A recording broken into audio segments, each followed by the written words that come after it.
The USS Grayback, SSG 574, was the first submarine to fire a nuclear cruise missile.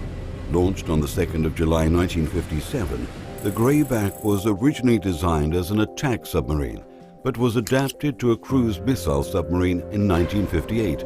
At the time of its launch, it was a state-of-the-art vessel, measuring 273 feet or 83 meters in length, with a displacement of 1,740 tons. With its 3 Fairbanks Morse diesel engines and 2 Elliott electric motors, it was capable of 15 knots surfaced and 12 knots submerged. In September 1958, she conducted the first successful launch of a cruise missile, the Regulus II, from a submarine. The launch of its predecessor, the Regulus I, in 1955, heralded the capability of submarines to attack land-based targets. The Grayback deployed with 4 Regulus I missiles. It was mainly tasked with deterrent missions along America's west coast. In 1964, the Regulus I missile program ended and the Grayback was withdrawn from active service. In November 1967, the Grayback's twin missile bays were converted into diving hangars for Special Forces operations with an amphibious transport submarine. The conversion saw 2 auxiliary tanks added to the engine room, and the boat's length was increased by 12 feet. The missile chambers were converted to a 67 embarked troop carrying compartment with a SEAL swimmer delivery vehicles SDVs capability. A diver's decompression chamber was also added in the starboard hangar.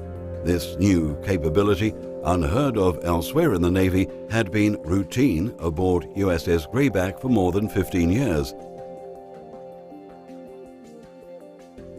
On the 16th of January 1982, the Grayback had bottomed in Subic Bay on the west coast of Luzon in the Philippines.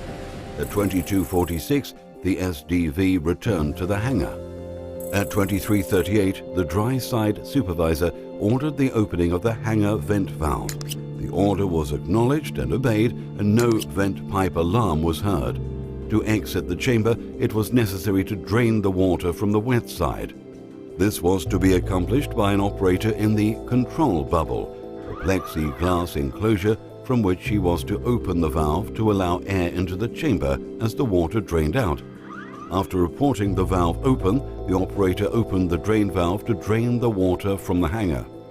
The drain down commenced, and at around 23:40, some divers reported feeling dizzy, and the chief checked the hangar vent. 23:42 saw the chief hooking an arm through a pipe to prevent drowning as all of the divers passed out. At 23:44, dry side rescue attempts commenced via BMC with tap signals. There was no response. At 23:50, there were dry side attempts to operate the vent. At 2400 hours, the dry side supervisor entered through the wet side, and tragically 5 bodies were discovered. It was later found that the 5 U.S. Navy divers died of vacuum-induced bends when a vacuum was inadvertently drawn in the chamber, and a vacuum condition occurred as the chamber was draining.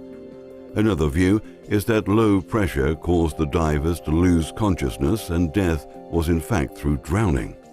It is understood that the accident was caused by a series of flaws, including inadequate design and installation, inadequate maintenance procedures, inadequate training, a complacent attitude, inadequate communications, acceptance of abnormal conditions, and a slow response to casualties.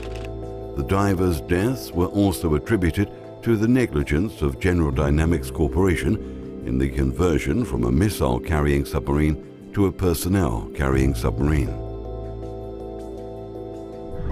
Following the accident, the United States Navy conducted an investigation which found 4 specific design deficiencies with respect to the starboard hangar diving system.